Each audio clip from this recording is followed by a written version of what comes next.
The US wasn't prepared for COVID-19, Dr. Sanjay Gupta's coronavirus podcast for June 22. We are over 4 months into the COVID-19 pandemic, and the US still doesn't have the testing capabilities, contact tracing or political buy-in that many other countries have used to fight this virus. CNN Chief Medical Correspondent Dr. Sanjay Gupta talks with Dr. Zeke Emanuel, an oncologist and bioethicist who has advised President Barack Obama and now former Vice President Joe Biden's campaign. They address what the US government got right, what they got wrong, and where we can go from here to turn things around. You can listen on your favorite podcast app or read the transcript below. US President Donald Trump, when you do testing to that extent, you're gonna find more people, you're gonna find more cases, so I said to my people, slow the testing down please. Dr. Sanjay Gupta, over the weekend, President Trump held a campaign rally in Tulsa, Oklahoma, against the advice of many public health officials, including his own. Now, turnout for the event was smaller than expected. But the Bank of Oklahoma Center was still pretty crowded on Saturday, especially considering we are still in the middle of a pandemic. Temperatures were taken at the door, and masks and hand sanitizer were handed out. But as we saw, very few people were wearing masks as they stood shoulder to shoulder in the audience. Definitely not physical distancing. This event also happened at the end of a week where multiple states, including Oklahoma, saw their highest average of new daily COVID-19 cases. The highest since this pandemic began. It's worrisome to a lot of people, including Dr. Zeke Emanuel. I've known Zeke for a long time. I describe him as a man who wears many hats. He's a doctor, an oncologist, but also a bioethicist. He's the vice provost of global initiatives for the University of Pennsylvania and also a former White House health policy advisor under former President Barack Obama. Now he's a health advisor on former Vice President Joe Biden's campaign team. Dr. Emanuel has been very vocal and critical of President Trump for holding a rally this weekend, saying it's just another example of the White House ignoring the advice of public health experts. So in this episode, I've decided to sit down with Zeke to look back on the past few months of this pandemic.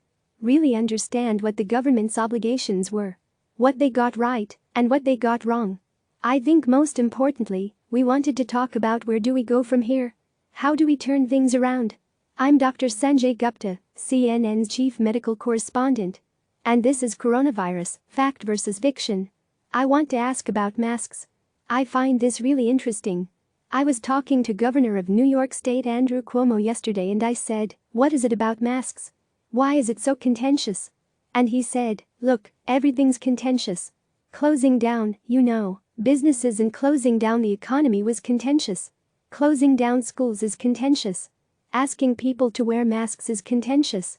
And I was thinking to myself, Zeke, closing down schools a big deal and closing down business is a big deal. Asking someone to go like this and put a mask on over their face. Why is this so contentious? Dr. Zeke Emanuel, Vice Provost of Global Initiatives and Co-Director of the Healthcare Transformation Institute at the University of Pennsylvania, Sanjay, I totally agree with you. I don't think it needs to be contentious. The second thing I would say is what's the downside? What exactly is the problem with wearing a mask? What's the cost? Whereas closing down businesses, it's clear what the cost is.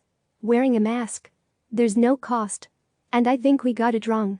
I think the CDC US Centers for Disease Control and Prevention got it wrong. Those of us who listen to the CDC got it wrong. Yes, it's true. A cloth mask is not as good as a surgical mask, not as good as an N95 mask, but it's still good. And by the way, if you wear a nylon stocking around it, it's really good. But we didn't communicate to the public that very helpful information. And I think it's become just another one of these political divides. I think, the president doesn't want to wear a mask himself, doesn't want people to wear it because it suggests that we are really dealing with this virus. It's really serious and we have to change our behavior to it. And I think he would prefer to deny it. And if you're a person in the public looking at that, you're like, well, that's how our leaders behave. That must be okay. And the social norming here is very important. And we have totally failed on the social norming around face masks. Gupta, it's pretty remarkable. It doesn't seem like people are just being ignorant. It seems like they're purposely sending out a message that you don't need to wear masks. This is okay. We're We're in close proximity, but it's okay. Dr. Emanuel, as you've heard, we are now predicting that there may be some 200,000 people who will have died from this coronavirus by October. Is that inevitable now in your mind? Emanuel, well, I've been saying 250,000 by the end of the calendar year.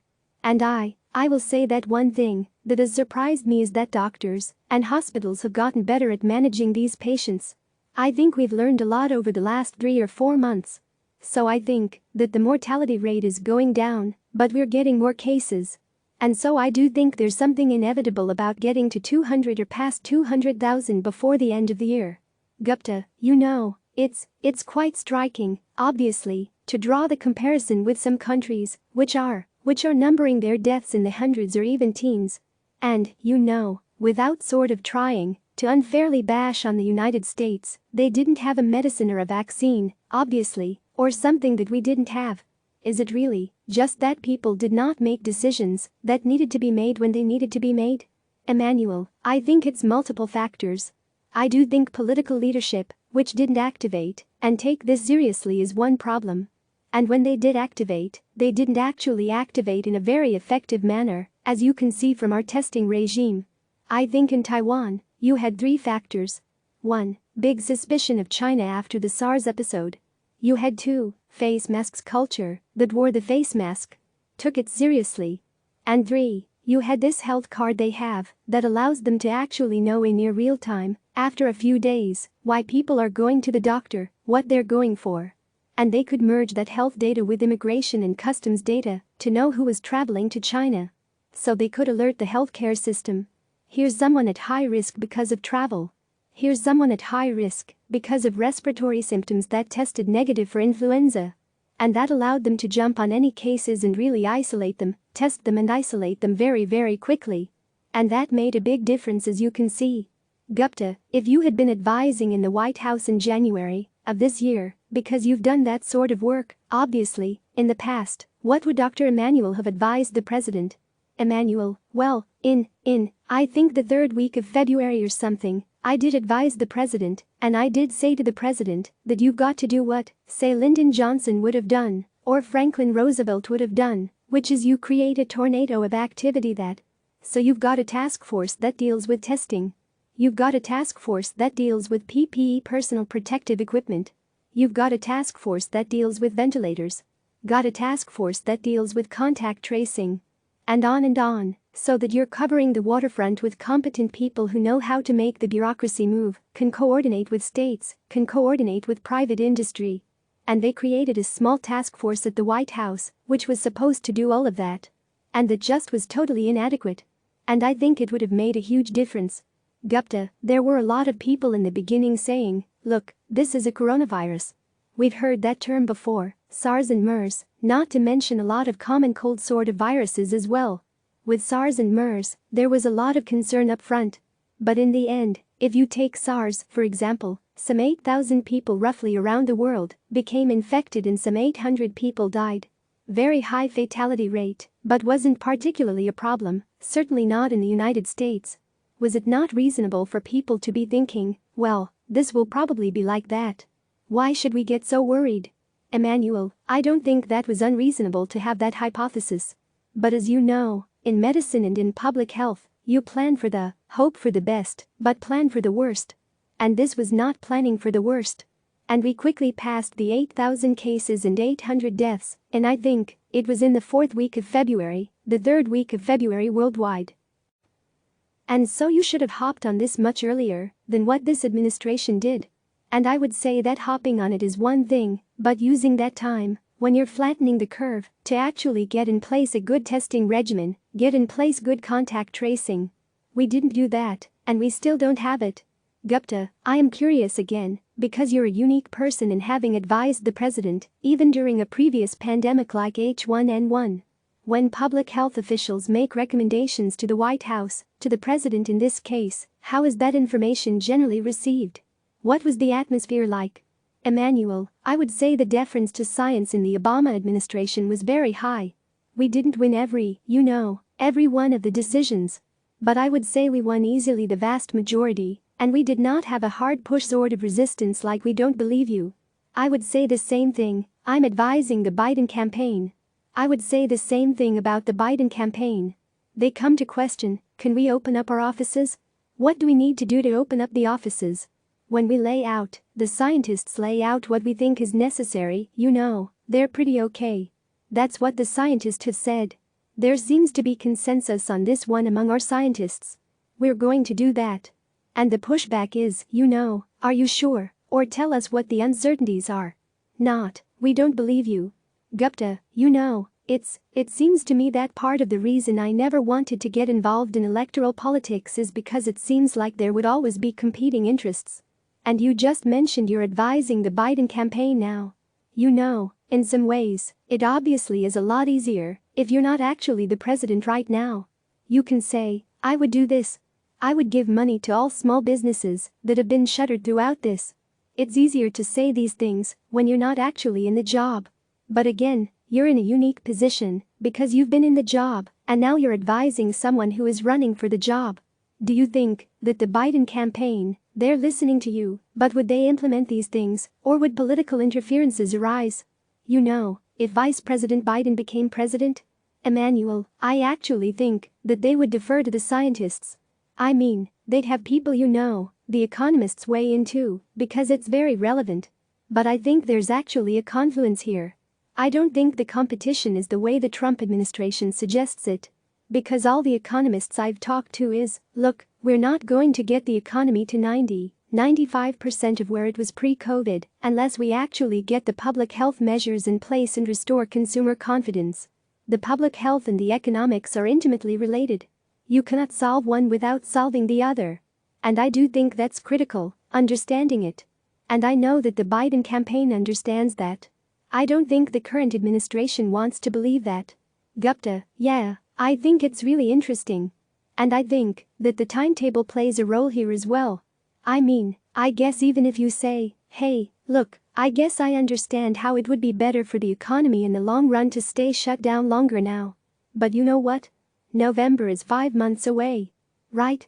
Emanuel, Sanjay, I don't think that's the right answer. Because if you look at places like Italy, like China, if you implemented the public health measures stringently, they actually turned out overall to be for a shorter period of time. And then you were able to get the number of new cases way down, so that any new case that came up, you didn't have to shut the whole economy down. You could focus your interventions to get to the few small cases and do the contact tracing and actually contain those individual cases. So I think part of this is the administration, by keeping focus on the economy, shot itself in the foot. Rather than being stringent, which would have been a shorter period of time, they were less stringent. And that, as I said, made the public health measures less effective. And that has prolonged a high number of new cases. It's not actually allowed us to safely reopen parts of the economy. Gupta, so a more stringent lockdown, perhaps even for a shorter period of time? Emanuel, correct. Gupta, it could have led to relief both on the public health side as well as the economic side. We didn't do it. Emanuel, I mean, absolutely. We didn't do it. Gupta, if you're a doctor, it's kind of like saying, hey, you know what, let's just do the right treatment, even if it's more aggressive, because that will actually take care of the problem instead of sort of doing a half-baked treatment for a longer period of time. Emanuel, Sanjay, you're talking to an oncologist, right? We all believe, we're doing the 4 drugs. We're not doing 2 now, and 2 later because we know, 2 now 2 later, it's actually not going to cure you. 4 drugs now, it's gonna be much tougher. But guess what? We have a 70% chance of curing you, and that's what we're going for. We didn't do that in the United States. We dribbled it out, and dribbling it out is both prolonging it and making it much less effective in terms of bringing the cases and the total number of deaths down. And I think that was a critical mistake. For an oncologist this is like, the right answer is pretty clear here. Gupta, and the metaphors is pretty direct, it seems, in this case as well. Dr. Anthony Fauci, director of the National Institute of Allergy and Infectious Diseases, he said something that didn't surprise me at all. My guess is it didn't surprise you either, which is that he's concerned about an anti-science bias in the United States. I think that's been clear, frankly, even before this pandemic. if you look at things like vaccines and you look at things like climate change. But I guess there's a real urgency to this anti-science bias now, because if a vaccine does come to fruition, and there's still a lot of ifs around that, but if it happens, and it's available by early next year, as some have suggested, some polling now suggests that 30% of the country, even 40% in one study I read, people say that they would be reluctant or hesitant to take it. That would be a problem, because you're not going to get to that herd immunity that everyone's talking about. What do you think needs to be done? Is there anything that can be done now to try and prevent that problem later? Emanuel, well, first of all, I'm on the record, and I believe that we should make these kind of life-saving vaccines mandatory, certainly mandatory for children. I think that's open and shut. And I think the Supreme Court says you can make them mandatory for adults. And I actually think, unless you have a good religious reason, it should be mandatory. And we should not let someone endanger the rest of the community for vague beliefs that are not based upon reliable science. I do think that there's been a long period of attack on expertise, and science is just one element of expertise. And I do think we have to reverse that. Well, I grew up in the 60s, and in the 60s, scientists were revered. Right. It's scientists and engineers who put a man on the moon. We thought that investing in science, educating kids in science was critical. And it probably suggests, among many other things, that our educational system, especially around science, really needs to be rethought. We obviously have had this big push for the last few years around STEM, but I think we've got to broaden that out. Gupta, it's been a challenge at times to celebrate the rapid progress that's being made on the vaccine. I have conversations with NIH National Institutes of Health scientists almost every day, and they are legitimately excited, Zeke. They'll say, hey, look, we've been able to create evidence of neutralizing antibody effect very early. It's early evidence, but we hadn't been able to do what we've done here with HIV in 20, 30 years of research on an HIV vaccine. So there is some legitimate celebrations. And yet at the same time, it seems to raise suspicion. You guys are rushing this vaccine. Look what happened in 1976. You rushed a vaccine back then, and people got this Guillain-Barré syndrome, this ascending paralysis. If you're rushing it, it's bound to have problems. And that raises more suspicion. So how do you help craft that message then, to give people the confidence that, yay, we can celebrate the rapid pace of things, and also have some comfort that it's gonna be a safe vaccine? Emanuel, well, I do think we probably have more brain power worldwide working on this vaccine. The equivalent is either the Human Genome Project or the Manhattan Project. And that is one reason we're making so much rapid progress. I do think you have to convince people that the effectiveness trials that we're going to do with 30,000 people in the study, 10,000 getting a placebo, 20,000 getting a vaccine, are going to look very seriously at every side effect. And going to look at it for a period of months and not, just a few weeks. And we're going to be sure that when we approve the vaccine, it really does protect people from getting infected. I think those criteria are essential. And unless we can very reliably, based upon the data, say that, I do think people have a legitimate reason to say, you rushed the result. And it's not really ready for prime time. And that would be a disaster that would fuel the anti-vax movement. And that would be, I think, very, very harmful in the long term. Gupta, let me just finish today by asking you about your new book. I don't know where you find the time, first of all. The book is called Which Country Has the World's Best Healthcare? If you wanted to live in a country, Zeke, that had the world's best healthcare for you, where would you live? Would you stay here in the United States, or would you move somewhere else? Emanuel, well, it really does depend upon what you value most. And partially, it does depend upon the kind of illnesses you're anticipating and not. Norway, Germany, the Netherlands and Taiwan.